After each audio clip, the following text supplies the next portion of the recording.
अस्सलाम वालेकुम स्टूडेंट्स, औज़ु बिल्लाहि मिनश शैतानिर रजीम, बिस्मिल्लाहिर रहमानिर रहीम। व बिशवाली सदरी वयस्सिरली अमरी वहलुल उक़दतम मिन लिसानी यफ़क़हू क़ौली व बिज़्नी इल्मा व बिज़नी इल्मा व बिज़नी इल्मा। अच्छा जी, नया पेपर, नई class, Kaif 6 MFA managerial and financial analysis. चूंकि ये पेपर नया है, ठीक है ना, चूंकि ये पेपर नया है इसलिए बहुत सारी चीजें नहीं, सारी चीजें इसमें नहीं है, ठीक है ना।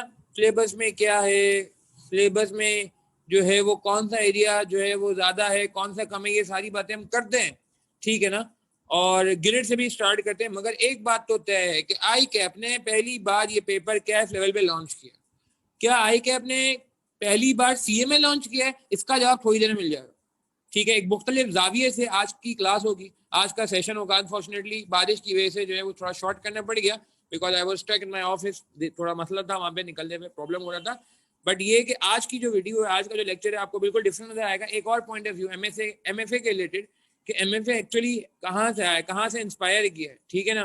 तो ये हम बातें करने जा रहे हैं। अच्छा जी, स्टार्ट करेंगे।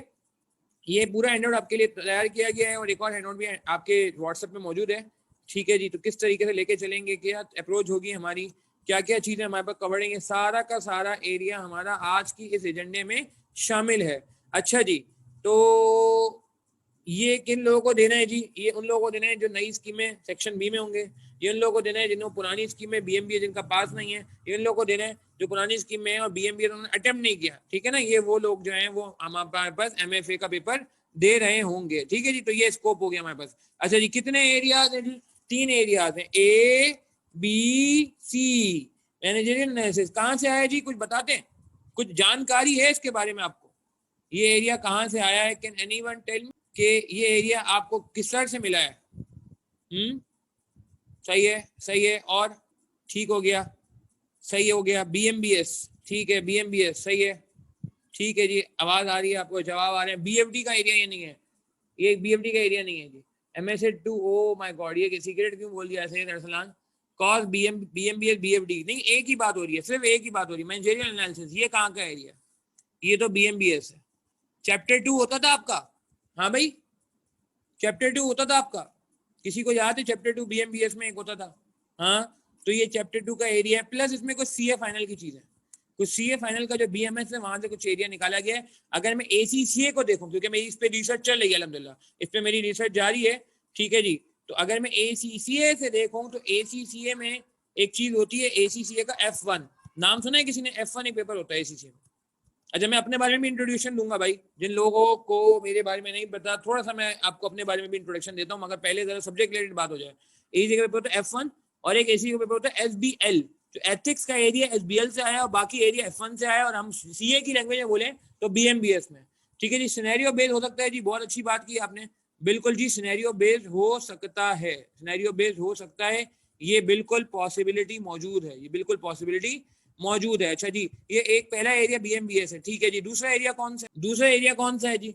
दूसरा एरिया है financial analysis and risk management, ये है BFD C-FAB4। मेरा बड़ा इंपॉर्टेंट एरिया, काफी टाइम से मैं सीए फाइनल को ये पेपर पढ़ा रहा हूँ।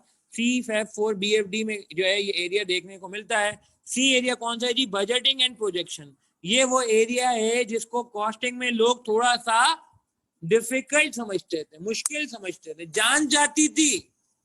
हाँ जी, बिल्कुल, ओल्ड कैफ 8। ये कहाँ से आया जी? बीएमबीएस से आया। अच्छा, इसमें क्यूटी का एरिया भी है दूसरे वाले में, इसमें क्यूटी का एरिया भी अभी डिटेल पोस्टमार्टम होगा। मैं कह रहा हूँ ना, आज का एरिया बहुत इंपॉर्टेंट है। आप एमएफए के बारे में क्या जानते हैं? आज के बाद मुझे उम्मीद है कि इस क्लास के बाद आपकी जानकारी में मजीद इजाफा हो जाएगा। कंफ्यूजन बहुत है, हाँ जी, कंफ्यूजन बहुत है कि एमएफए में क्या होगा, कैसे होगा, क्या लेके चलेंगे, वो सारी कंफ्यूजन कुछ हद तक कोशिश की जाएगी और एक रियलिस्टिक फिक्शनल नहीं, रियलिस्टिक पिक्चर सामने लाने की कोशिश की जाएगी। तो क्यूटी प्लस बीएफडी हो गया यहाँ पे, ठीक है ना। क्यूटी प्लस सीफैप का जो बीएफडी है वहां से आया ये। और ये जो एरिया है ये ओल्ड कैफ 8। अच्छा, इसमें एक नई चीज ऐड हुई है जो बीएफडी में होती थी, वर्किंग कैपिटल। इसमें एक चीज ऐड हुई है, वर्किंग कैपिटल, जो बीएफडी में होता था, बीएफडी से हट गया है और समझे बीएफडी से निकल के इस पेपर में आ गया है। समझ रहे हैं बात को? तो ये कुछ हमारे बीएफडी किसे कहते हैं जी? Business finance decision. C-FAB4 यानी कि CFAP का चौथा पर्चा होता है बिजनेस फाइनेंस डिसीजन के नाम से।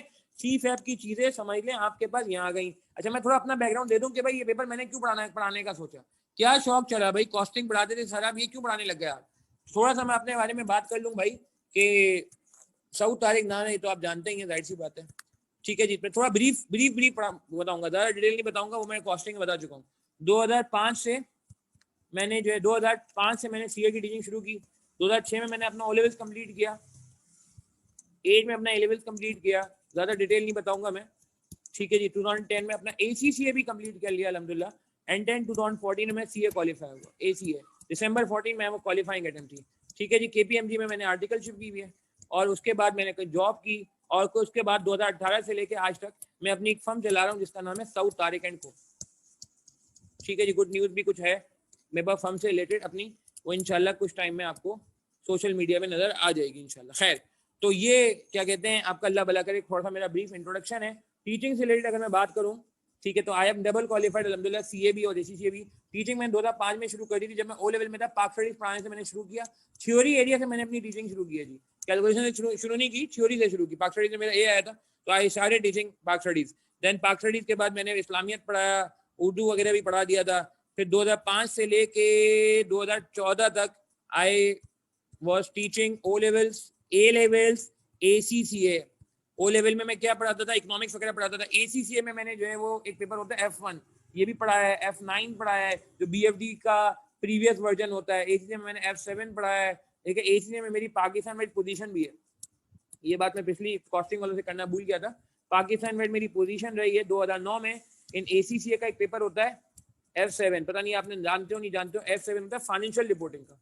मजे की बात है, पढ़ाता फाइनेंशियल मैनेजमेंट हूँ, पढ़ाता मैं जो हूँ ये एरिया हूँ, मगर मेरी जो पोजीशन है वो जो है वो फाइनेंशियल अकाउंटिंग में है।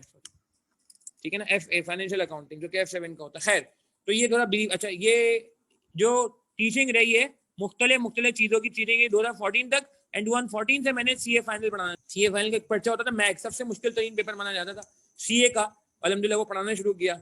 और उसके बाद जो है वो 2015 में मैंने CAF 8, जो अब जो है वो CAF 3 हो गया, कॉस्टिंग, वो पढ़ाना शुरू किया। एंड देन उसके बाद जो है 2015 के बाद जो है वो मैंने BFD 2019 से पढ़ाना शुरू किया। आज मैं क्या पढ़ाता हूँ जी, अभी 2021 से मैंने MSA 2 भी पढ़ाना शुरू कर दिया, MSA 2। तो आज मैं क्या पढ़ाता हूँ जी, आज मैं CAF 3 पढ़ाता हूँ नई स्कीम के मुताबिक कॉस्टिंग। और आज के दिन से मैंने, बल्कि कल के दिन से CAF 6 पढ़ाना शुरू कर दिया, जिसे हम कहते हैं MFA। उसके अलावा BFD में काफी अरसे से पढ़ा रहा हूँ अल्हम्दुलिल्लाह, अच्छा खासा स्टूडेंट का नंबर है BFD में अल्हम्दुलिल्लाह, थैंक यू, जज़ाकल्लाह। एंड MSA 2 में पूरा नहीं पढ़ाता, ये 3 पेपर्स इंशाल्लाह पूरा पढ़ाने का इरादा है।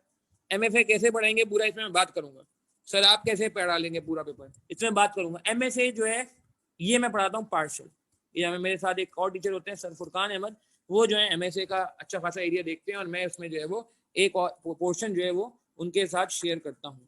ठीक है जी, तो ये क्या कहते हैं आपका अल्लाह भला करे थोड़ा ब्रीफ इंट्रोडक्शन है। तो आज के दिन देखा जाए तो कुछ सब्जेक्ट जो है ज्यादा हो गए। MSA 2 मैंने 2021 में पढ़ाना शुरू किया, और CAF 6 तो आया ही, पैदाइशी इसकी अभी हुई है, बल्कि अभी पूरी तरह पैदाइश भी नहीं हुई है CAF 6 की, क्योंकि स्कीम अप्रूव नहीं हुई है ना।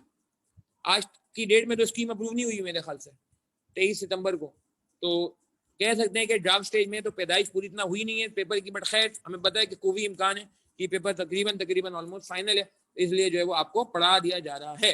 अच्छा जी, तो ये बातें हो गई कुछ मेरी। अब मैं आता हूँ जरा वापस। यार ये मैनेजरियल एनालिसिस में क्या है, मैनेजरियल एनालिसिस में एक्सटर्नल एनालिसिस है, इंटरनल एनालिसिस है जो आप चैप्टर 2 में देखते थे, और एथिकल डिसीजन मेकिंग है। ये समझे CA फाइनल से है, ये समझे ACCA का पेपर होता है SB एडवांस है। अब भाई बात समझ रहे हैं, ये एरिया जो है मिक्स है BMBS का और SBL का। सर आप पढ़ाएंगे जी, बिल्कुल मैं पढ़ाऊंगा, कैसे पढ़ाऊंगा मैं बात करूंगा आगे जाके, बिल्कुल बात करूंगा। अच्छा, फाइनेंशियल एनालिसिस रिस्क मैनेजमेंट, इसमें ये एरिया है QT का। थोड़ी डिटेल बात भी करनी है मुझे ना, ठीक है, थोड़ी डिटेल बात भी करनी है। पहले मैं ओवरव्यू दे दूं, क्योंकि ये वो डॉक्यूमेंट सबसे इंपॉर्टेंट डॉक्यूमेंट आज यही है। ठीक है जी, सारे जो क्या कहते हैं MAB की PDF कर दी आई के अपने, कर दिए तो मुझे शेयर करें, अगर कर दिए तो। मेरे ख्याल से अभी शायद स्टडी टेक्स्ट आया नहीं है, if I am not wrong. अगर किसी के पास आया है तो मुझे व्हाट्सअप कर सकता है जी, ग्रुप में भी शेयर कर सकता है, मुझे पर्सनली भी इनबॉक्स कर सकता है। मेरे ख्याल से नहीं आई है, ठीक है ना, नहीं आई अरसल, मैं इंतजार करूंगा, I am waiting, desperately waiting for that. मैं इस पर बात भी करूंगा आगे जाके, ठीक है ना। अच्छा, तो मैं क्या कह रहा था यार, हाँ अभी ICAF की वेबसाइट पे नहीं आई, बिल्कुल CAF 3 की कुछ लोगों ने शेयर की है, मगर वो पुरानी वाली वर्जन को अपडेट करके शेयर की, जो कि चल जाएगी खैर कॉस्टिंग में। ठीक है, मैं स्टडी टेक्स से नहीं पढ़ाऊंगा, मैं अपनी किताब इंशाल्लाह बनाऊंगा। कुछ चीजें हो सकता है मैं स्टडी टेक्स से फॉलो करें, बिल्कुल कुछ चीजों के लिए हम फॉलो करेंगे। अच्छा, 1 मिनट के लिए मैं जरा वापस आता हूँ यार। मसला ये ICAP ने एक चीज सिर्फ 3 पेज का डॉक्यूमेंट दिया हुआ है, 2 पेज का, इनफैक्ट 3 पेज का।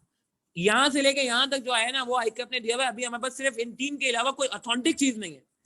कुछ लोग कहते हैं जी ये थ्योरी का पेपर है, कुछ लोग कहते हैं ये कैलकुलेशन का पेपर है, कुछ लोग कहते हैं कुछ और है। मैं क्या कहता हूँ जरा आप देख लें। लेकिन एक रिसर्च बेसिस पे अल्हम्दुलिल्लाह काफी रिसर्च करने का मौका मिला और आगे भी रिसर्च जारी रहेगी। काफी इंटरेस्टिंग जो है इसका कंटेंट है, बट आई एम नॉट, जिसे कहते हैं कि स्टिल नॉट श्योर कि भैया ये कहाँ तक जाएगा, क्योंकि कंटेंट तो अच्छा खासा है। अब ये 6 महीने में कंटेंट में कितना कवर करने का है, या अभी ICAP स्टडी टेक्स और गाइडलाइन देगा तो मुझे लगता है क्लियर हो जाएगी बात इंशाल्लाह। मॉडल पेपर की जरूरत है इसमें। ठीक है, अच्छा खैर वापस आते हैं इसमें। QT का एरिया ये central tendency, mean median mode नाम सुना है आपने? मीन मीडियन मोड नाम सुना है आपने? बॉक्स एंड विस्कर डायग्राम नाम सुना है आपने? स्क्यूनेस का नाम सुना है आपने? हाँ, ये सारी बातें कहीं हमने पढ़ी है? कहाँ पढ़ी? QT में पढ़ी है। किसी का एग्जाम तो नहीं QT भाई? हाँ भाई, इको आई के एग्जाम होता है, समझ आती है, मगर क्या क्या ये QT एग्जाम नहीं भाई? सर कैसी बातें करें, QT के बगैर थोड़ी सी ये होता है। AFC नहीं होता QT के बगैर, और AC में है क्या ज्यादा, QT तो ही है। ठीक है ना? हाँ बिल्कुल जी, बिल्कुल मोहतरम जनाब, बिल्कुल सही। डिस्पर्शन स्क्यूनेस पढ़ा है, ठीक हो गया, बेस्ट हो गया नामुल हक साहब। अच्छा जी, business related linear regression analysis, जो लोगों ने पहले से FAR 1 पढ़ा हुआ है वो जानते हैं, या जिन लोगों ने मुझसे पहले कॉस्टिंग पढ़ा है वो भी ये बात जानते हैं कि रिग्रेशन एनालिसिस हम बहुत अच्छे से हम अल्हम्दुलिल्लाह जो है अपने कोर्सेज में कवर कर रहे होते हैं। ठीक है ना? तो ये वहाँ पे वापस आ जाएगा। ठीक है जी, बिल्कुल बिल्कुल करेंगे अब्दुल सुभान। अभी थोड़ा देखना, ये बहुत ही इंपॉर्टेंट क्लास है आज की। ठीक है ना? इस टॉपिक के बारे में जितना हम जान सकते हैं ना वो आज जानने की कोशिश करेंगे। अच्छा जी, प्रोबेबिलिटी डिस्ट्रीब्यूशन। प्रोबेबिलिटी डिस्ट्रीब्यूशन में आपने वो नॉर्मल डिस्ट्रीब्यूशन सुना है? हाँ जी, बायनॉर्मल डिस्ट्रीब्यूशन सुना है? पॉइजन डिस्ट्रीब्यूशन सुना है? ये बातें कुछ फर्स्ट टाइम तो नहीं सुन रहे। Normal distribution, binormal distribution, Poisson distribution, हाँ पॉइजन ग्राफ, हाँ तो ये सारी बातें इंशाल्लाह यहाँ पे आएंगी।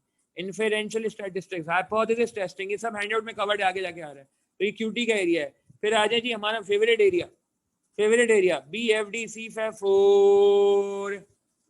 ये क्या कह रहे हैं जी, इसमें हमारे पास सोर्स ऑफ फाइनेंस है। यार वो एक एरिया होता था फाइनेंशियल इंस्ट्रूमेंट्स का।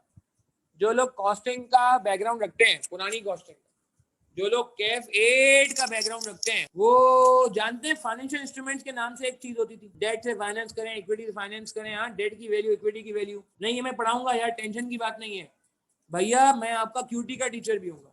जैसे मैं कॉस्टिंग में कहता हूँ ना, यहाँ तो मुझे जबरदस्ती QT का टीचर बनाएगा, ये बन जाएंगे यार। अच्छा, मैथ्स में के बारे में एक बात बताता हूँ, मेरा O लेवल मैथ्स में अल्हम्दुलिल्लाह, तस्वीर अभी मेरे पास नहीं है, O लेवल मैथ्स में अल्हम्दुलिल्लाह मेरे 98 मार्क्स थे। उस वक्त मार्क्स आते थे जब मैंने O लेवल किया था 2006 में। और A लेवल मैथ्स में अल्हम्दुलिल्लाह मेरे मैथ्स से एक अच्छा लगाव है। ठीक है जी, और थोड़ी सी खुशी भी होगी इस बार कि वो जो शौक है मैथ्स का वो यहाँ पे थोड़ा पूरा हो जाए। कॉस्टिंग में होता है थोड़ा बहुत पूरा, आपको पता है जब मैथ्स आती है तो एक डिफरेंट ही खुशी की लहर हो जाती है। तो स्टैट्स इसी में आता है। हमारे A लेवल मैथ्स में जो है ना स्टैट्स होता है, इसमें एक मैथ्स होता है, प्योर मैथ्स होता है, P सीरीज होती है, एक M सीरीज होती है मैकेनिक्स, और एक S सीरीज होती है।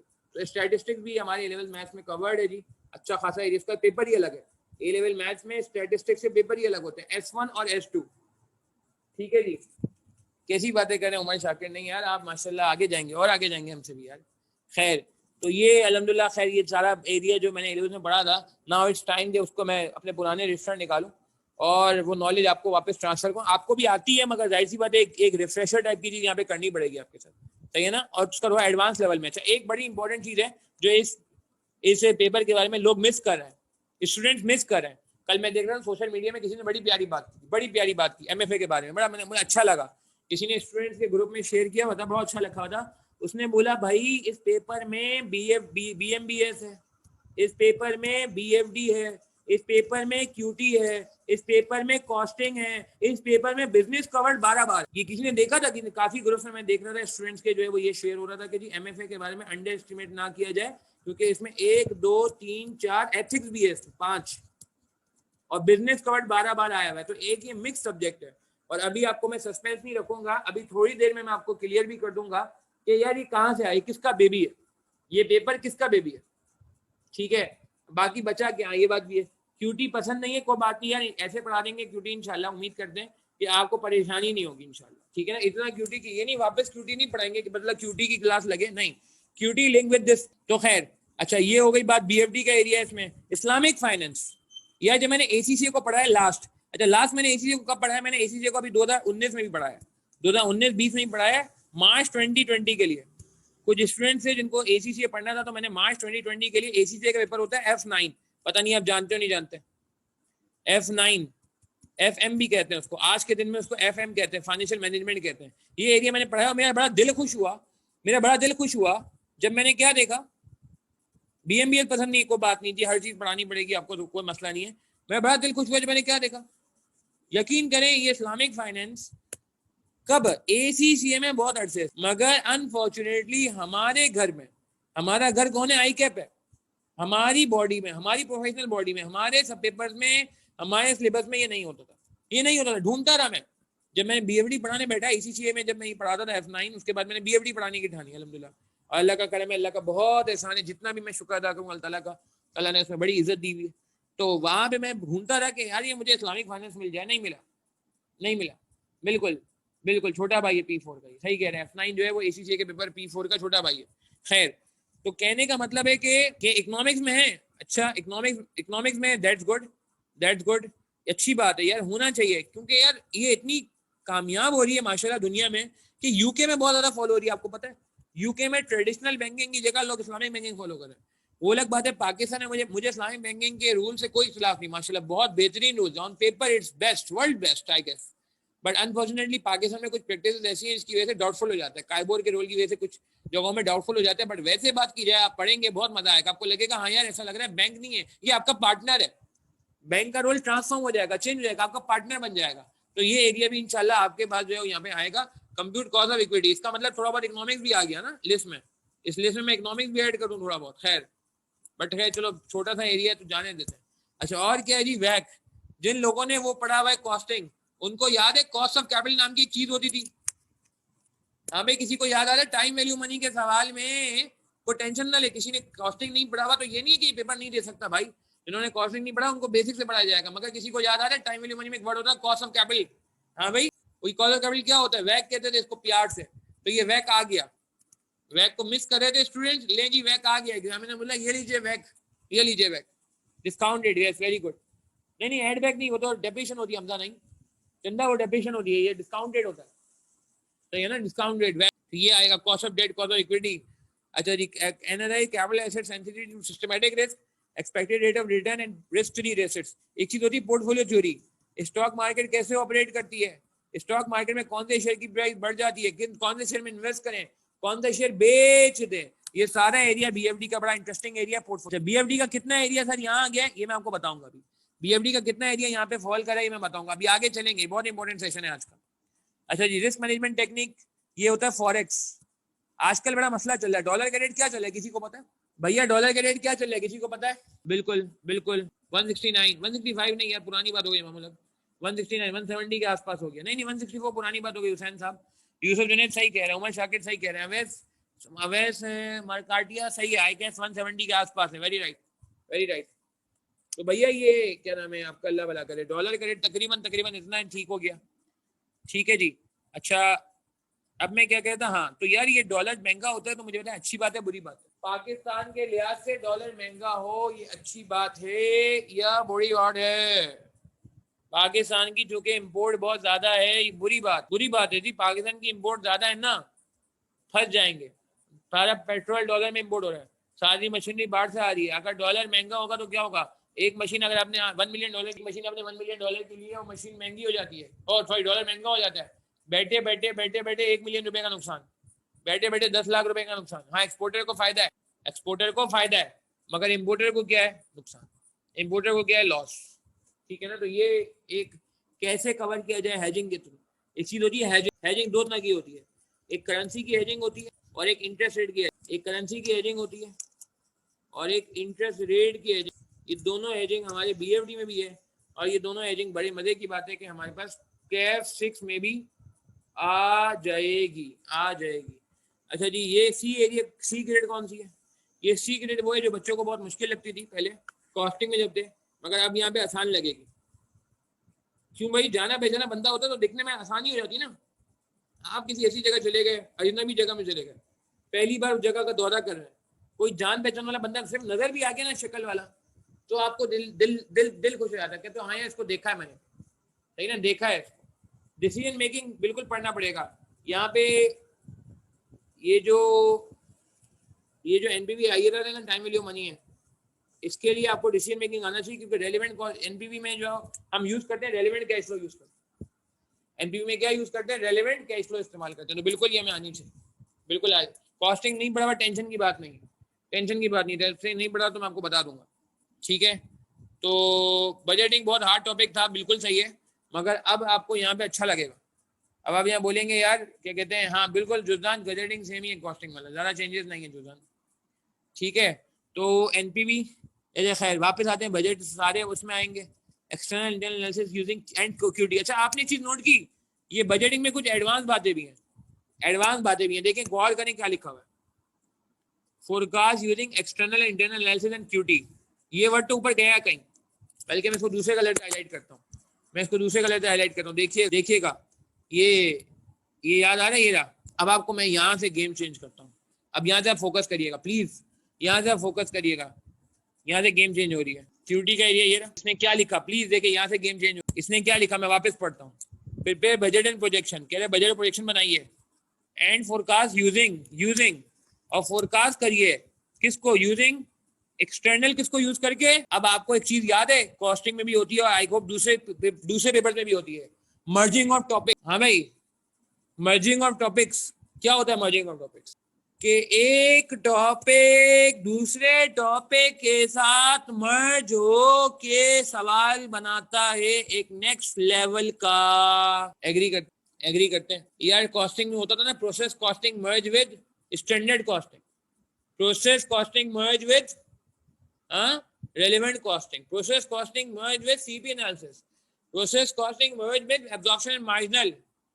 आप देखें वो ये कह रहा है कि खाली कॉस्टिंग वाला बजट नहीं, बजट के साथ फोरकास्ट, और फोरकास्ट भी कैसी, using external and internal analysis and QT. बिल्कुल यूक्यू प्लस प्रोसेस भी आता था। इसका मतलब अब मैं यहां से आपको जो बात करने जा रहा हूं ना, ये आपने गौर से समझनी है। इस सब्जेक्ट को बहुत हल्का लिया जा रहा है फिलहाल, ये सब्जेक्ट हल्का नहीं, ठीक है। ये सब्जेक्ट कह रहा है कि ग्रेड ए की चीजों को ग्रेड सी में अप्लाई करना पड़ सकता है, ग्रेड ए और बी की चीजों को ये ग्रेड ए में है। ये जो एक्सटर्नल और इंटरनल एनालिसिस है ये ग्रेड ए में है, ये देख रहे हैं आप, external internal analysis grade A में है। इस ग्रेड ए की चीजों को, इस ग्रेड बी की चीजों को आपने ग्रेड सी में इस्तेमाल करना होगा। तो हमें तो लग रहा है कि सर ये तो बड़ा आसान सा पेपर नहीं हो गया, कि यहाँ से 2 सवाल आ गए, मिसाल के तौर पे यहाँ से 2 सवाल आ गए, यहाँ से 1 सवाल आ गया, लो जी 5 सवाल हो। क्या अलग अलग सवाल आएंगे, क्या आइसोलेटेड सवाल आएंगे? आई डाउट ये बात नहीं हो रही है आजकल, स्टूडेंट भी नहीं करे, कोई भी नहीं कर रहा। मगर मैंने इस पर थोड़ी जो रिसर्च की अल्हम्दुलिल्लाह, तो मुझे थोड़ा सा कुछ श्रेय मिले। अब मैं अगली बात आपसे करने जाता हूँ। अच्छा ये ग्रिड समझ आ गई?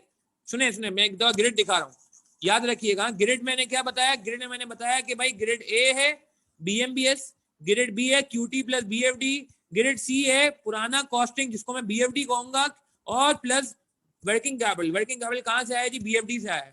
तो ये कैलकुलेशन वाली ग्रेड लग रही है और ये थ्योरी वाली ग्रेड लग रही है। मगर मैंने आपको क्या बताया कि मर्जिंग ऑफ टॉपिक्स यहां से लग रहा है। अब सुने, ये मैंने आपके सामने ग्रेड रखी है किसकी? एमएसए की। देखिएगा प्लीज। अब सबसे इंपॉर्टेंट बात, पूरे सेशन की सबसे इंपॉर्टेंट बात अभी होने जा रही है, और इसी बात पे हम बात आगे बढ़ाएंगे। ये बात नहीं छोड़िएगा जो अब मैं करने जा रहा हूँ। एमएसए2 की ग्रेड देख। अच्छा एमएसए2 को जानते हैं? वो एमएसए कौन है भैया? एमएसए को जानते भी है, मैं एमएसए2 पढ़ाता हूँ, मगर आपको पता भी नहीं चाहिए एमएसए कौन है। कौन है एमएसए भाई?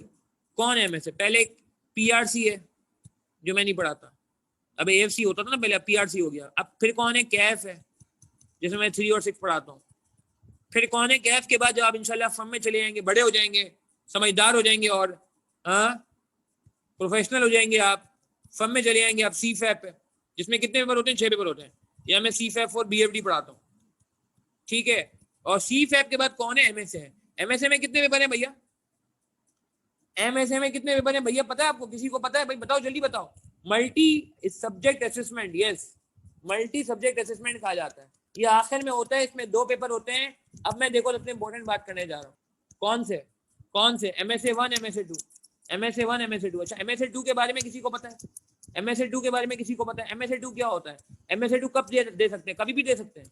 फॉर्म में कहें MSA 2 दे दिया, नहीं। MSA 2 उस वक्त दिया जाता है जब आपके पास BFD पास हो, जो कि CFAP 4 है, और आपके पास BM पास हो, BMS जो कि CFAP 3 है। अगर ये 2 पेपर पास होंगे तो आप MSA 2 दे सकते हैं। ये बात आपको पता है?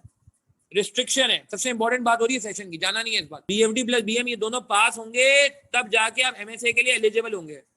ओनली पास होंगे तो फिर ओनली एलिजिबल। ठीक है, अब सुनिएगा, आप कैफ 6 को देखें। अब आप देखेंगे ये आपको कितना, कैफ 6 को देखें। आज कैफ 6 में क्या है? क्या ये 2 चीजें हैं? कैफ BFD और BM है? एग्री करेंगे? तो मुझे ऐसा लगता है कि MSA 2 जब मैं पढ़ाने लगा हूँ और मैंने एग्जामिनर कमेंट सुने, तो एग्जामिनर का ये कहना है कि अच्छा, MSA का जो सवाल पेपर आता है वो कैलकुलेशन बेस्ड नहीं होता, वो मिक्स होता है। और मजे की बात ये, MSA के पेपर में ये जो BFD का एरिया होता है कैलकुलेशन वाला, ये भी थ्योरेटिकल बन जाता है एट टाइम्स। ये भी क्या बन जाता है? एट टाइम्स थ्योरेटिकल बन जाता है। ठीक है, मैं आपको सवाल भी दिखाऊंगा। तो एग्जामिनर का ये शकवा है, MSA में कि परफॉर्मेंस अच्छी नहीं है, नॉट अ गुड परफॉर्मेंस। वो कह रहे हैं स्टूडेंट अच्छा परफॉर्म नहीं कर। ठीक है, तो मुझे ऐसा लगता है क्यों नहीं करा, उसकी लॉजिक भी है कि MSA जैसा कोई पेपर है ही नहीं, कि जहाँ पे BFD जो कि कैलकुलेशन बेस्ड पेपर है उसकी भी थ्योरी आ रही हो, उसकी भी एग्जामिनर, ये तो चलो थ्योरी है, समझ आती है बात, मगर BFD की भी थ्योरी आ रही हो यार। आप मेरी बात समझ रहे हैं कि यार उसकी भी कुछ थ्योरी कुछ प्रैक्टिकल मिक्सिंग सवाल हो रही है। मैं आपको सवाल भी दिखाऊंगा। तो एग्जामिनर को ये शकवा है कि भैया बच्चा अच्छा परफॉर्म नहीं कर रहा। मैं समझता हूँ बच्चे का कसूर नहीं है, क्योंकि BFD प्योर कैलकुलेशन है, थोड़ी बहुत थ्योरी आती है मगर वो इक्का दुक्का होती है, बहुत आसान सी होती है। वो हमारी किताब लेके जाते हैं माशाल्लाह, BFD ओपन बुक होता है, हमारी किताब अलाउ होती है, मेरी अपनी किताब, और हमारे छाप देते हैं अल्हम्दुलिल्लाह, बिल्कुल अल्लाह खैर सलाम। मगर बात कुछ और है, कि ये जो पेपर का मिजाज है ना, ये कैलकुलेशन वाला नहीं है, मिक्स है, थ्योरी प्लस कैलकुलेशन दोनों। ठीक है ना, वरना 2 पेपर बनाया था भाई, आधे MSA 2 बनाए, 4 बनाया था भाई, नहीं MSA के अंदर ही क्यों किया? ठीक है, तो कहने का मतलब है कि ऐसा पेपर का कोई बेबी होना चाहिए। तो मुझे ऐसा लगता है ये MSA 2 का बेबी है, वही BFD वही BM। ठीक है, वही BFD वही BM। अब मैं अगली बात करने जा रहा हूं, देखना गौर से, इसकी ग्रेड देखो गौर से, क्या लग रहा है? ये BFD लग रहा है, BFD कैलकुलेशन होती है, बिजनेस फाइनेंस डिसीजन, या BM लग रहा है, स्ट्रेटेजिक मैनेजमेंट, ये लग रहा है BM, स्ट्रेटजी, ऑर्गेनाइजेशन, इदारा, बिजनेस। तो भैया यहाँ भी देखो 40 से 50। हमारी ग्रेड में कितना था? हम अपनी ग्रेड में देखें, हमारी ग्रेड में थ्योरी कितनी थी? ये BMBS वाली हमारी ग्रेड में थी 30 से 40, यानी कि 37.5 मार्क। BFD कितना था? 35 से 50, यानी कि 42.5। ठीक नहीं, सॉरी 35 बनता है यार, किसी बात है, 35 बनता है, मैंने कल तो 35 बना था ये, और 20 और 22 यानी कि 22.5 मार्क। तो आप देखें यहाँ पे 35 मार्क की ग्रेड है 30 से 40 की। यहाँ पे MSA की ग्रेड कितने मार्क? यहाँ पे MSA की ग्रेड कितने मार्क की है? देख 40 से 50। ठीक हो गया, सिमिलरिटी लगी। अच्छा, अगली देखो, फाइनेंशियल मैनेजमेंट, BFD के बिजनेस फाइनेंस डिसीजन, फाइनेंस की बात है, सबसे इंपॉर्टेंट बात चली है, मिस नहीं करनी है ये। ठीक है ना, क्योंकि ये जितना अच्छा हम टॉपिक को जानेंगे उतना हमारे लिए काम करना आसान होगा, उतना टॉपिक को समझना आसान होगा, उतना समझना आसान होगा। ये फाइनेंशियल मैनेजमेंट BFD का एरिया भी इसमें आता है और कुछ और एरिया भी आता है। कितने मार्क का? 35 से 45 मार्क का। ठीक है जी, आप देखें यहाँ भी ऐसा ही ग्रेड में, ये जो ICAP ने ग्रेड दी है, फाइनेंशियल मैनेजमेंट लिखा हुआ है, financial management, risk management, financial management यहाँ भी लिखा। मैपिंग कर लो, सेकंड एरिया। आज नहीं लिखे वो अलग बात, मगर आप गौर करो तो देखो यहाँ भी ये लिखा है, फाइनेंशियल मार्क्स थोड़े कम रखे हैं यहाँ पे। अच्छा, फिर उसके बाद आप देखो यहाँ पे क्या, एथिक्स का एरिया है, यहाँ देखो एथिक्स का एरिया। तो मुझे पर्सनली ऐसा लगता है जो कि हम अंडर एस्टिमेट कर रहे हैं, हम का मतलब है कि ICAP को भी इस पे मुझे गाइडलाइन जो है वो जल्द देनी चाहिए स्टूडेंट्स को, मगर इस पे मुझे लगता है कि हम अंडर एस्टिमेट कर रहे हैं। वो ये कि भैया ये तो MSA 2 का थोड़ा सा बेबी टाइप का सब्जेक्ट लग रहा है, क्योंकि और कोई फ्लेवर नहीं है, और कोई पेपर नहीं है MSA जैसा। बच्चा डायरेक्ट MSA में जा रहा है तो एग्जामिनर कह रहा है कि बच्चे की परफॉर्मेंस अच्छी नहीं है जी, उसको पता ही नहीं है। और हम जब पढ़ा रहे हैं, मैं जब MSA 2 पढ़ाता हूँ, मैं कहता हूँ बच्चों का कसूर नहीं है यार, उनको कभी हमने ऐसे पढ़ाया ही नहीं है, इस सोच से पढ़ाया ही नहीं है। आप मेरी बात समझ रहे? तो ये थोड़ा सा ऐसा है। अच्छा, अब MSA में सवाल कैसा आता है? एमएसए में सवाल ऐसा नहीं आता कि जी 2 सवाल यहाँ से आ गया, 1 सवाल यहाँ से आ गया, 1 सवाल यहाँ से आ गया, 1 सवाल यहाँ से आ गया। नहीं नहीं नहीं, एमएसए में सवाल कैसा आता है ये देखिए, एक सैंपल सवाल देखिए। जो लोग थोड़ा कॉस्टिंग का बैकग्राउंड रखते हैं वो नेट प्रेजेंट वैल्यू को जानते हैं। हाँ भाई, नेट प्रेजेंट वैल्यू को जानते हैं। एनपीवी का नाम सुना है आपने जिंदगी में कभी? हाँ, एनपीवी का नाम सुना है आपने? क्या कह रही है? इवेल्युएट। क्या कह रही है? इवेल्युएट। कैलकुलेट नहीं कह रहा, क्या कह रहा है? इवेल्युएट। क्या इवेल्युएट करना है आपने? नेट, बल्कि नेट प्रेजेंट वैल्यू आपने वहां भी पढ़ा होगा क्यूटी वगैरह में। क्या इवेल्युएट करना है आपने? इवेल्युएट करना है NPV calculation for online business. कितने मार्क्स वाले? 8 मार्क्स वाले। क्या लग रहा है, कैलकुलेशन है? नहीं नहीं, कैलकुलेशन बनी हुई थी, आपको इवेल्युएट करना, थ्योरी करना। सही है, मैं डरा नहीं रहा भाई, हकीकत बता रहा हूँ। देखो बात ये है कि पहले दिन से हमें पता होना चाहिए कि हमें कितनी मेहनत करनी है। हमें पानी की गहराई पता होगी तो हम उस हिसाब से एफर्ट करेंगे ना। हल्का समझेंगे तो गड़बड़ हो जाएगी। ठीक है, अच्छा आगे चलते हैं। ये इवेल्युएट हो गया। अब आ जाओ, ये कौन सा एरिया है? वैसे एक सवाल है, बीएफडी लग रहा है या बीएम लग रहा है? नेट प्रेजेंट वैल्यू कौन सा एरिया है? इसकी वजह से मुझे लग रहा है बीएफडी। ठीक है जी, बीएफडी एरिया है। सही है, सुनिए, पहला पार्ट हो गया। अगला पार्ट बीएफडी की मगर थ्योरी। थ्योरी, हाँ, कैलकुलेशन नहीं कह रहा, कैलकुलेट करने को नहीं कह रहा। अब सुने अगला part. Evaluate the proposed strategy of diversifying on online retail and recommend whether FT should go ahead with the investment. Evaluate the proposed strategy of diversifying into online retail and commercial. अब ये कह रहे हैं कि diversification करने जा रहे हैं, रिस्क स्प्रेडिंग करने जा रहे हैं, इवेल्युएट कर। ये पार्ट है बीएम का, बीएमएस का। बीएम बीएस भी कह सकते हो, मगर उसमें बीएमएस कहा जाता है सीए फाइनल में। अब आप देख रहे हो पहला सवाल है ये पेपर का, विंटर 2020 का, दिसंबर 2020, ज्यादा पुरानी बात नहीं कर रहा मैं आपसे। विंटर 2020 का पहला सवाल है। पहले पार्ट में उसने बीएफडी पूछा थ्योरी के साथ, दूसरे पार्ट में उसने बीएमएस पूछा। सही है, अब तीसरे पार्ट में आ जाओ। Calculate fair value of the new share. What is fair value? हाँ भाई, अकाउंटिंग पढ़ते हैं आप लोग, फाइनेंशियल अकाउंटिंग पढ़ते हैं आप लोग। हाँ जी, फाइनेंशियल अकाउंटिंग पढ़ते हैं। व्हाट इज फेयर वैल्यू किसे कहते हैं? Market value. हाँ, प्रेजेंट वैल्यू भी कहते हैं, प्रेजेंट वैल्यू भी कहते हैं, मार्केट वैल्यू भी कहते हैं। हाँ बिल्कुल सही, पार्टिसिपेट करेंगे बाकी लोग भी यार। देखो देखो, सोना नहीं है, इंपॉर्टेंट बातें हो रही है ये। तो बिल्कुल सही का अरसल इमरान, बिल्कुल सही का इनामुलक के मार्केट वैल्यू बिल्कुल सही है, HA।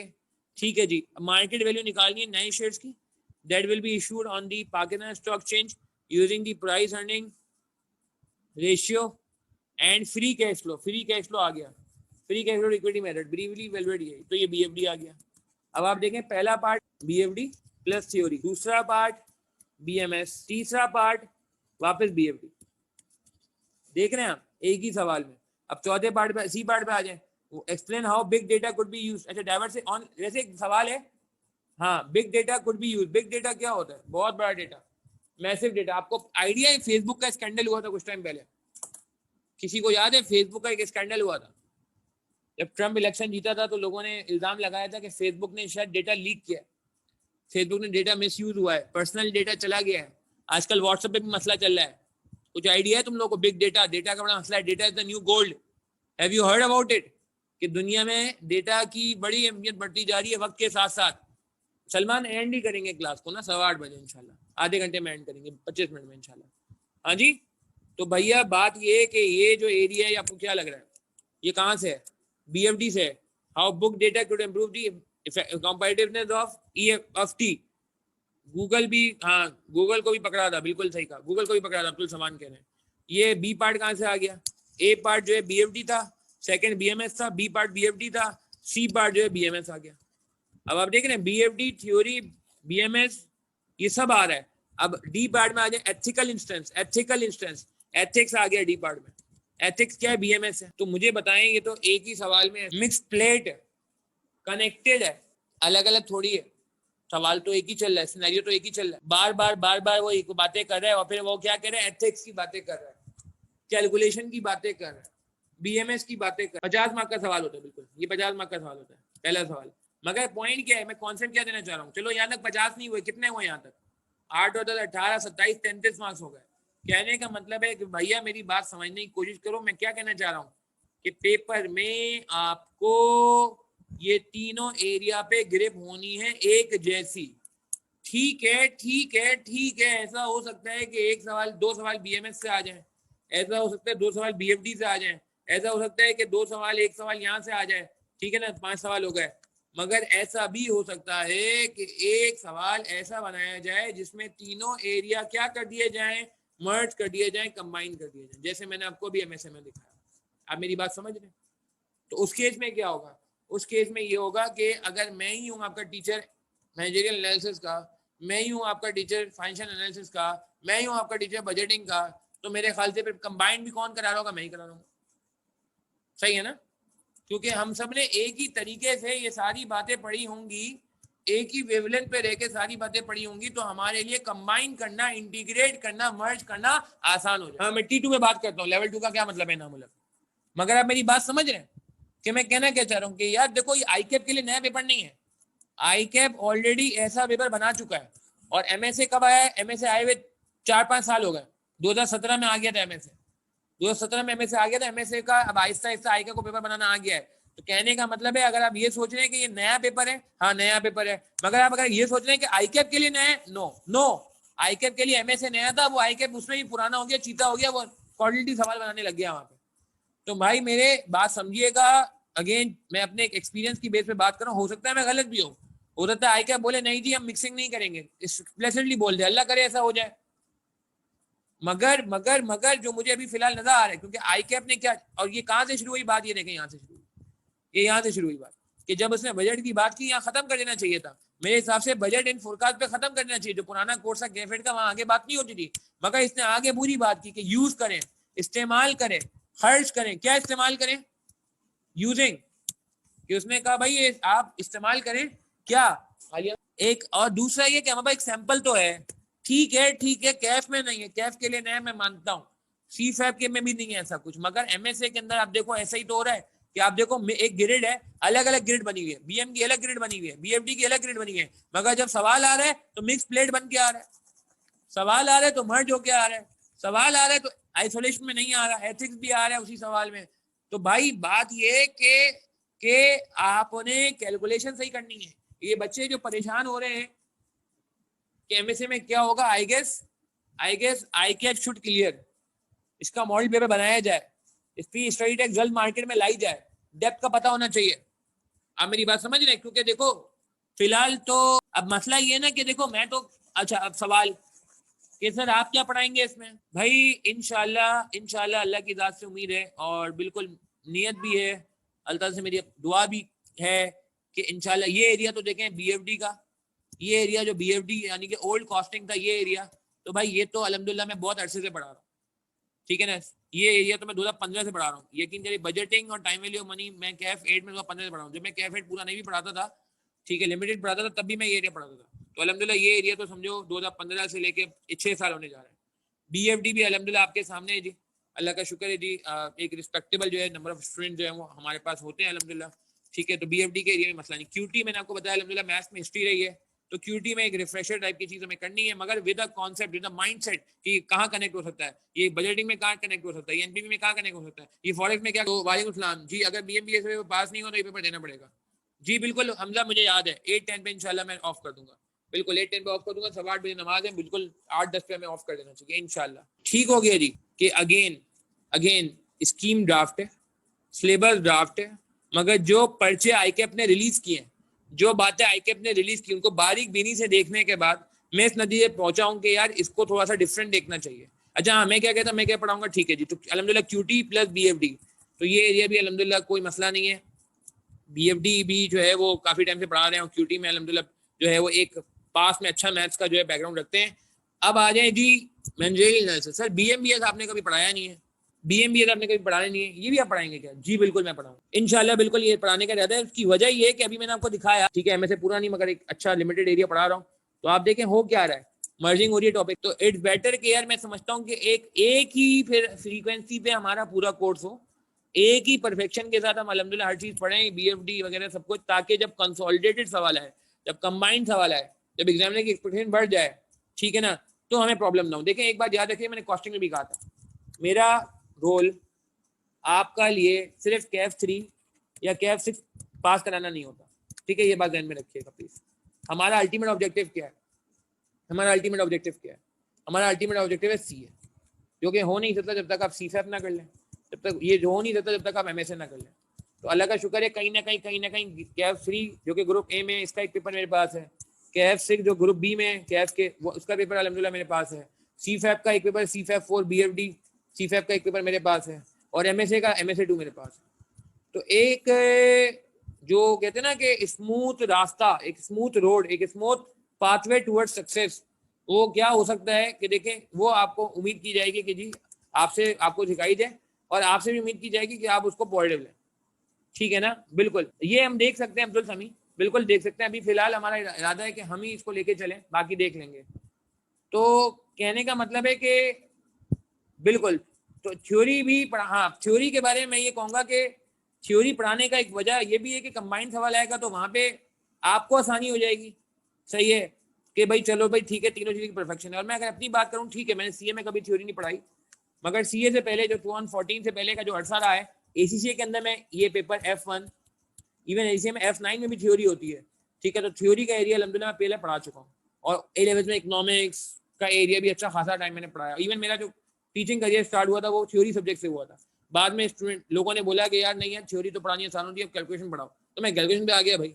ठीक है ना, इवन तो आई नो कि थ्योरी में काफ़ी एफर्ट लगती है, बट खैर एक चैलेंज है जी, और एक्सेप्ट करेंगे इंशाल्लाह, कोई मसला नहीं है। ठीक है जी, बिल्कुल जी इंशाल्लाह अब्दुल समी, ये सारी चीज़ें हैं कि हम जो है वो साथ मिलके करें। ठीक है जी, तो कहने का मतलब है कि तीनों चीज़ें होंगी क्लास में। ठीक है, ये नहीं है कि जी खुदा ना करता हम BMBS का एरिया नहीं कराएंगे, नहीं BMBS का एरिया भी कराया जाएगा, BFD और कॉस्टिंग का एरिया भी कराया जाएगा, क्योंकि इसके 35 मार्क्स हैं, इसके बगैर पेपर पास नहीं कर सकते हैं, तो इसकी भी जो है वो सारी बातें आगे की जाएंगी। ICAP का स्टडी टेक्स्ट का हम वेट कर रहे हैं, वजह उसकी ये है कि ICAP का स्टडी टेक्स्ट आ जाएगा तो हमें बदल जाएगा डेप्थ कितनी है। अच्छा QT में क्या क्या है हमारे पास, जुजन में जवाब देता हूँ अभी। QT में क्या क्या है, अच्छा ये एक इंपॉर्टेंट चीज़ देख लें। QT में हमारे पास यार देखो, वो अगर मैं बात करूं, ये कुछ मैंने रिसर्च भी की है, इंटरनल एनालिसिस, एक्सटर्नल एनालिसिस, थोड़ा सा एथिक्स में क्या क्या चीज़ें, तो रिसर्च शुरू हो गई है मेरी थ्योरी एरिया पे अल्हम्दुलिल्लाह, बाकी एरियाज का तो मसला नहीं है। अच्छा BFD के कौन से एरिया हमारे पास है, एक मिनट के लिए देख लेते हैं। बुक इंशाल्लाह रेडी होगी, थोड़ा टाइम लगेगा इसकी बुक पर, मगर बुक इंशाल्लाह इसकी रेडी करने की कोशिश करेंगे। BFD का ये स्लेब वो है, इंडेक्स है BFD की, जो किताब हमारी है अल्हम्दुलिल्लाह 850 पेज की किताब है, इसमें तकरीबन 400 पेज के करीब सोल्यूशन है, बाकी जो है वो क्वेश्चन वगैरह है। तो BFD के जो ये हाईलाइटेड एरियाज है ना, ये सारे MFA में पढ़ाए जाएंगे। ये MFA में, ये MFA में, ये कह सकते हैं MFA में लिमिटेड सा है, ये MFA में, ठीक है जी, पोर्टफोलियो थ्योरी एंड CAPM ये MFA में, सोर्स ऑफ फाइनेंस MFA में, फॉरेक्स का जो एरिया है, फॉरेक्स का जो एरिया है कि जी रिस्क कैसे मैनेज किया जाए, ये सारा एरिया जो है वो यहाँ पे मौजूद है। तो ये BFD का अच्छा खासा डेसियम लेकिन लिमिटेड है यहाँ पे। ये ग्रेड C में, ये ग्रेड B में हमारे पास, ये भी ग्रेड B में हमारे पास, ये भी ग्रेड B में हमारे पास, ये ग्रेड B में हमारे पास, तो ये सारा ग्रेड B में, ये ग्रेड A में, ठीक है ना, ये ग्रेड A में, ये एरिया भी हमारे पास मौजूद है। अच्छा अजान की बात करते हैं, एक मिनट यार अजान हो रही है, मैं अजान की बात करता हूँ, एक मिनट रुकें। अच्छा जी बात करते हैं, बिल्कुल अब्दुल समान क्लास से पहले हम बात करेंगे। रेलिवेंट कॉस्टिंग इसलिए है कि जो आपको याद होगा जो NPV निकलती है वो रेलिवेंट कैश फ्लोज में निकलती है, तो रेलिवेंट कॉस्टिंग लिमिटेड सा एरिया, इसलिए मैंने लिमिटेड का वर्ड लिखा है। काफी लिमिटेड एरिया जो है वो यहाँ पे आपको नजर आ रहा होगा, लिमिटेड सा एरिया आपको नजर आ रहा होगा। अच्छा एक चीज और मैं QT में दिखाना चाह रहा था आपको, NPV ग्रेड A में नहीं, NPV ग्रेड C में, ग्रेड A में तो BMBS है ना चंदा, ठीक है। अच्छा ये देखिएगा प्लीज, ये हमारे पास क्या है जी, ये QT वाले एरिया में हमारे पास सेंट्रल टेंडेंसी है, मीन मीडियन मोड है, ठीक है। ग्रेड A में लिख दिया है, नहीं ग्रेड A में तो नहीं लिखा मैंने, ओ सॉरी ग्रेड C में है, सॉरी ये थोड़ा गलती से लिख दी, ग्रेड C में है, A में नहीं है, A में BMBS है। अच्छा standard tendency mean median mode जानते हैं आप, पढ़ा देंगे। स्टैंडर्ड डेविएशन एंड वेरिएंस, नाम सुना है स्टैंडर्ड डेविएशन का? हाँ जी, वेरिएंस का नाम सुना है आपने, स्टैंडर्ड डेविएशन का नाम सुना है? तो ये एरिया यहाँ पे है। उसके अलावा बॉक्स एंड विस्कर प्लॉट, ये यहाँ पे है। स्क्यूनेस एक चीज होती है वो यहाँ पे है, ठीक है जी, बॉक्स एंड विस्कर से निकलती है। रिग्रेशन एनालिसिस जो है KF5 जिन्होंने FA1 पढ़ा है वो जानते हैं, KF8 जिन्होंने पढ़ा है वो जानते हैं, मगर हम भी यहाँ पे पढ़ाएंगे आपको, बिल्कुल पढ़ाएंगे, ठीक है। प्रोबेबिलिटी डिस्ट्रीब्यूशन में नॉर्मल डिस्ट्रीब्यूशन याद आ रहा है, ऐसा बनता है ये एरिया शेडेड रीजन निकालना होता है। हाँ ये नॉर्मल डिस्ट्रीब्यूशन का ग्राफ किसी को याद है? ये वेरिएंस स्टैंडर्ड कॉस्टिंग वाला नहीं है, अच्छे ये वेरिएंस जो है स्टैंडर्ड कॉस्टिंग वाला नहीं। याद है ये कभी ये एरिया निकालना होता है, तो कभी ये पूरा एरिया निकालना होता है, कभी सिर्फ डिफरेंस ये वाला एरिया निकालना होता है जी, Z की वैल्यू, बिल्कुल, कभी सिर्फ ये एरिया निकालना होता है। बायनोमियल डिस्ट्रीब्यूशन, पॉइजन डिस्ट्रीब्यूशन, हाँ जी टेबल वाला, बिल्कुल बिल्कुल। हाइपोथेसिस टेस्टिंग, हाँ भाई ये पढ़ा है क्यूटी में किसी ने? हाइपोथेसिस टेस्ट 1, हाइपोथेसिस टेस्ट 2, जी हाँ, मीन मीडियन मोड याद आ रहा है नहीं बाकी याद दिलाएंगे आपको, टेंशन की बात नहीं, बाकी याद दिलाएंगे, ठीक है। तो ये एरिया क्यूटी का इंशाल्लाह ये भी हम करेंगे आपको। अच्छा सीक्वेंस क्या होगी मैं बताता हूँ, ये सब याद दिला देंगे, मसला नहीं। सीक्वेंस क्या होगी मैं से बात करता हूँ। और एक चीज मैं क्या दिखाना चाहता है आप लोगों को, एक चीज और, हाँ अच्छा अब जरा सुनिए, देखें यार बात सुनिए, तो देखें अगेन, हाँ एक और चीज यार, एक और मजा भी है जब बीएफडी हम पढ़ाते हैं ना सीफेफ में, एक और वजह भी है इस पेपर को लाने की, कि जब हम सीफेफ 4 पढ़ाते थे बीएफडी, आपको पता है एसीसीए में फाइनेंशियल मैनेजमेंट के 2 पेपर हैं, कुछ फाइनेंशियल मैनेजमेंट के एसीए में 2 पेपर हैं, ठीक है। Last 5-6 minutes very important one, इनको सुनिएगा फिर जाएंगे।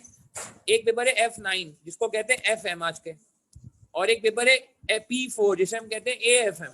सुना है आप? हमारे यहाँ मसला ये बीएफडी था एक ही, तो जीरो से पढ़ाना पड़ता था, काफी भारी पेपर हो जाता था। अच्छा मजे की बात ये बीएफडी जो मैं पढ़ाता हूँ वो बड़ा फायदा हो गया। पहले बीएफडी में 3 चीजें थी, बीएफडी में पहले F9 वाली चीजें, P4 वाली चीजें भी थी, और मैक पोर्शन भी था जो management accounting area costing advance version वो भी था। अब इसने नई स्कीम में क्या किया, नई स्कीम में ये गायब कर दिया, मेजोरिटी पोर्शन गायब कर दिया, ये आपका कैफ 6 में ले गया। थोड़ा सा समझे, आपको बीएफडी में आसानी हो जाएगी। अब जब बीएफडी में भी जाएंगे ना, यानी कि जब आप इंशाल्लाह कैफ 6 के बाद बीएफडी में मुलाकात करेंगे हमसे, तो आपको थोड़ी आसानी हो जाएगी, क्योंकि बहुत सारी चीजें जो मैंने हाईलाइट की हुई है यहाँ पे, ये जो हाईलाइटेड वर्जन है सारा, ये हाईलाइटेड वर्जन ऑलरेडी आपको पता होगा, आपको आता होगा, आप जानते होंगे, सही है। मगर ये नहीं कि अच्छा कोई बोले कि नहीं सर मैंने तो बीएमबीएस पास कर लिया तो मेरा क्या कसूर, मैं तो बीएफडी डायरेक्ट पढ़ूंगा। यार अभी भी लोग डायरेक्ट ही पढ़ते हैं, और यकीन करें हम डायरेक्ट ही पढ़ाते हैं, बेसिक से पढ़ाते हैं, जीरो से पढ़ाते हैं, ये सोच के किसी को कुछ नहीं आता, समझ आई? और बाकी किसी को कुछ नहीं आता, वहां तो बीएफडी पढ़ा ही नहीं है इससे पहले आपने बीएफडी रिलेटेड। तो माइंड ये कि मसला नहीं है, मगर अच्छी बात है, ब्लेसिंग इन डिस्गाइज है। कोई अगर ये सोच रहा है कि यार ये मैं बीएमबीएस ही दे के पास कर देता, खामा खाएंगे यहाँ पे पंचायत हो गई, पकड़ाट हो गई, तो यार देखो ये आगे के लिए भला हो गया ना। अगर आप कैफ से अच्छे से कर लेते हो तो क्या आपको बीएफडी में हेल्प नहीं होगी? क्या खुद सोचो, उस वक्त तो आप फुल टाइम स्टूडेंट भी नहीं होगे, उस वक्त तो आप पार्ट टाइम स्टूडेंट हो गए। आज आप फुल टाइम स्टूडेंट हो, आज आप टाइम दे सकते हो, आगे जाके आप फुल टाइम पूरी टाइम दे सकोगे। और दूसरा आपको कहाँ आसानी होगी, MSA2 में। और ये 2 वो पर्चे हैं जिनके बगैर आप सीए पास नहीं कर सकते। सीए क्वालिफाई करने के लिए लाजमी ये 2 पर्चे क्या करने हैं, पास करने। तो आप इसको एक मोटिवेशन से पढ़िएगा, दिल से पढ़िएगा, हाँ मेहनत समझ के पढ़िएगा, इन्वेस्टमेंट समझ के पढ़िएगा कि भाई ये इन्वेस्टमेंट हो रही है आगे के लिए, फ्यूचर के लिए, बात के लिए। हमें आगे आसानी करनी है अपने लिए, आगे जिंदगी आसान करनी है, आगे ज्यादा घटन मरल है, क्योंकि आगे फर्म भी होगी, फर्म के साथ पढ़ना वैसे ही मुश्किल हो जाता है। हाँ लोग करते हैं मैंने, ऐसी बात नहीं है, मगर बात इंपॉर्टेंट है। आप सुने मेरी लास्ट बात, सर आप कैसे स्टार्ट करेंगे, पहले क्या पढ़ाएंगे? अच्छा भाई देखो हमारा स्टार्ट करने का तरीका क्या होगा, सुन लो। हम अच्छा पेपर में क्या करते हैं, आप पहले पेपर में आप क्या करते हैं, आसान से स्टार्ट करते हैं, मुश्किल से स्टार्ट करते हैं? वैसे एक सवाल है, अगर कोई पेपर आ जाए, कॉस्टिंग पेपर हो या कोई पेपर हो, कहाँ से शुरू? क्यों? पेपर भी नया, ड्रॉ हर बंदा अपनी अपनी बात कर रहा, हाँ आसान से करते ना। तो यहाँ पे मुझे बताओ सबसे आसान एरिया कौन सा है, जो आज मेजोरिटी क्लास में बैठी है उसके लिए सबसे आसान ग्रेड कौन सी है, अगर ईमानदारी से बताओ। अच्छा वैसे एक सवाल है, थ्योरी अच्छी लगती है लोगों को या प्रैक्टिकल अच्छा लगता है? एक सवाल है मेरा, सीए में ज्यादातर स्टूडेंट को आपको क्या अच्छा लगता है, थ्योरी या प्रैक्टिकल? बताएं अपना जरा कमेंट्स में, जल्दी जल्दी बताएं। क्या अच्छा लगता है, प्रैक्टिकल? एहसन, विवेक, हमजा नईम, जुजदान, अब्दुल सुबान, अवैस, अब्दुल समी, एहसन लगारी, सब कह रहे हैं practical. जुनैर Khan HA, head buster, कैसा नाम है भाई, हसन, हुसैन, अब्बासी, मोहम्मद सलमान, तैयबा, ठीक है जी, आपको दोनों सही लगते हैं, ठीक हो गया। प्रैक्टिकल अवैध फजल कह रहे हैं। तो यार अब मुझे बताओ, थ्योरी तो कम लोग, एक दो ही वोट आए, तो बताओ इन सब में सबसे आसान ग्रेड कौन सी? वैसे एक सवाल है, सबसे आसान ग्रेड कौन सी है? ABC, BSc है। वैसे अगर मैं तुम लोगों से ऐसी ईमानदारी से पूछ, नहीं मतलब अगर करने का दिल, अगर पेपर में आपको सॉल्व करने को आए तो पहले क्या सॉल्व करो? जिन्होंने BMBS पढ़ा है वो कह रहे हैं A, और जिन्होंने BMBS नहीं पढ़ा वो कह रहे हैं C। On the base C के वोट ज्यादा लग रहे हैं। B तो यार B तो कोई नहीं कह रहा, कुछ लोग ही कह रहे हैं B, अली कह रहे हैं, विवेक कह रहे हैं, सही है। देखो अब सीन ये कि ये थोड़ा सा ना जिन्होंने कॉस्टिंग पढ़ा है उनके लिए आसान है, या कह सकते हैं थोड़ा कॉस्टिंग जो पढ़ रहे हैं साथ में, जो कैफ 3 साथ में पढ़ रहे हैं उनके लिए भी आसान है, क्योंकि इसमें कॉस्टिंग का फ्लेवर काफी सारा है, क्योंकि कॉस्टिंग से उठ के आए ना, इसमें कॉस्टिंग का फ्लेवर है। तो भैया हमारी कोशिश ये होगी, हम स्टार्ट करेंगे C से, सुनिएगा, हम स्टार्ट करेंगे C से, सही है, और फिर आहिस्ता आहिस्ता पैरेलल हम B और A को चलाते रहेंगे, मगर हम स्टार्ट करेंगे C से, ठीक है। नहीं अरसल देखो C में फायदा ये कि सी कहीं नहीं कुछ नहीं कॉस्टिंग का फ्लेवर देता है, कॉस्टिंग का एडवांस है, ये बिल्कुल न्यू है आपके लिए और ये थ्योरी है। जिन्होंने बीएमबीएस पढ़ा है उनके लिए हो सकता है ये मुनासिब हो, वो साइड में शुरू कर सकते हैं, मगर मैं भी कराऊंगा ऑब्वियसली, मगर ये थोड़ा सा एरिया मुझे लगता है कि मुनासिब है। तो हम स्टार्ट यहाँ से करेंगे और आहिस्ता आगे बढ़ेंगे। कुछ मैं आपको रिकॉर्डिंग प्रोवाइड करूंगा, कुछ लाइव होगा, जिस तरह मैंने कॉस्टिंग में बोला है। हमारी जो नेक्स्ट लाइव क्लास होगी इसकी, वो होगी संडे को। थर्सडे और संडे हम लाइव मिला करेंगे, सुनिएगा प्लीज, थर्सडे एंड संडे हम लाइव मिला करेंगे। और बीच में मैं दरमियान में आपको ये 2 क्लासें लाइव हो गई हमारी, प्लस 2 फर्दर लेक्चर्स की रिकॉर्डिंग दूंगा, 2 फर्दर लेक्चर्स की रिकॉर्डिंग प्रोवाइड की जाएगी, ठीक है ना। शुरू में ये फॉर्मेट होगा, मगर जैसे हम आगे बढ़ेंगे ये लाइव क्लासेस की तादाद थोड़ी बढ़ती जाएगी, ठीक है ना, क्योंकि नया पेपर है। मगर अभी फिलहाल जो एरिया ऐसा है जो कॉस्टिंग से मुसाबत रखता है, उनकी हम कुछ रिकॉर्डिंग भी चला सकते हैं नीचे। तो शुरू में थोड़ा सा हम स्टार्ट लेते हुए 2 लाइव करेंगे और बाकी रिकॉर्डिंग लेके चलेंगे, फिर थोड़ा आगे बढ़ के चीजों को। मगर एक बात इंपॉर्टेंट है, प्लीज यार, एक लास्ट बात बस मैं करता चलूं, नमाज का भी टाइम हो रहा है, हम क्लास एंड करेंगे। यार देखें, मेरी हमेशा से कोशिश रही है कि जो भी चीज पढ़ाई जाए इंसाफ के साथ पढ़ाई जाए, जस्टिस के साथ पढ़ाई। क्योंकि देखें यार, जाहिर सी बात है, मुझे भी तो जवाब देना है अल्लाह ताला को। ये तो नहीं है ना कि सिर्फ मैं शौक में आके पढ़ा दूं कि मुझे शौक है बीएफडी पढ़ाने का, तो मैंने कहा चलो जी शौक पूरा कर ले। मुझे शौक है कॉस्टिंग पढ़ाने का, तो चलो जी शौक पूरा कर ले। नहीं जी नहीं, अगर लेट से ये पेपर का पार्ट है, पेपर की रिक्वायरमेंट है, पेपर में मर्ज होकर सवाल आ रहा है, तो ये भी मुझे पढ़ाना चाहिए और उस लेवल पे पढ़ाना चाहिए जिस लेवल पे रिक्वायरमेंट, ठीक है ना। तो ये एक मेरे लिए अच्छा। अब सर थ्योरी आपने कभी जिंदगी में पहले पढ़ाई नहीं, भाई यकीन करें मैंने बीएफडी 2019 में पढ़ाना शुरू किया और अल्हम्दुलिल्लाह अल्लाह का शुक्र है 4 बच्चों से मैंने पढ़ाना शुरू किया था और आज मैं आपको नंबर बताऊं तो अल्हम्दुलिल्लाह मेरे पास अच्छे खासे नंबर थे, ठीक है जी। 2019 में बीएफडी पढ़ाना शुरू, कॉस्टिंग मैंने जो फुल फ्लैग पढ़ाना शुरू किया 2019 में किया और आज नंबर आपके सामने। 2019 में अगेन कॉस्टिंग शुरू किया, ज्यादा लोग नहीं थे, ठीक है। फुल फ्लैज कॉस्टिंग मैंने फर्स्ट टाइम 2019 में पढ़ाया, फुल फ्लैज। हाँ 2015 में जब मैं कॉस्टिंग पढ़ाता था वो मैं लिमिटेड पढ़ाता था, 35% एरिया पढ़ाता था, ठीक है ना। 2019 से मैंने 2019 ऐसा साल था जैसे MSA2 मैंने अभी पढ़ाना शुरू किया। तो कहने का मतलब है कि भाई हर चीज का पहली बार कभी ना कभी कोई ना कोई टाइम ऐसा होता है जब पहली बार पढ़ाई गई, ठीक है ना। तो ये भी पहली बार ठीक है जी पढ़ा रहे हैं, मगर ऑब्वियस ही बात है, एक जिम्मेदारी है, एक जिसे कहते हैं कि रिस्पॉन्सिबिलिटी है, और एक लगन भी, एक मोटिवेशन भी है कि यार नई चीज पढ़ाने का मजा ही अलग है, उसकी रिसर्च, उसके हैंडआउट्स, उसके नोट्स।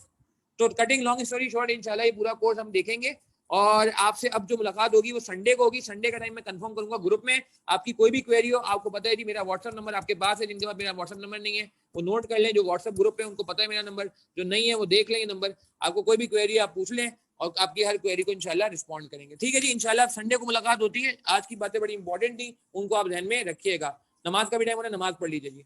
अस्सलाम वालेकुम।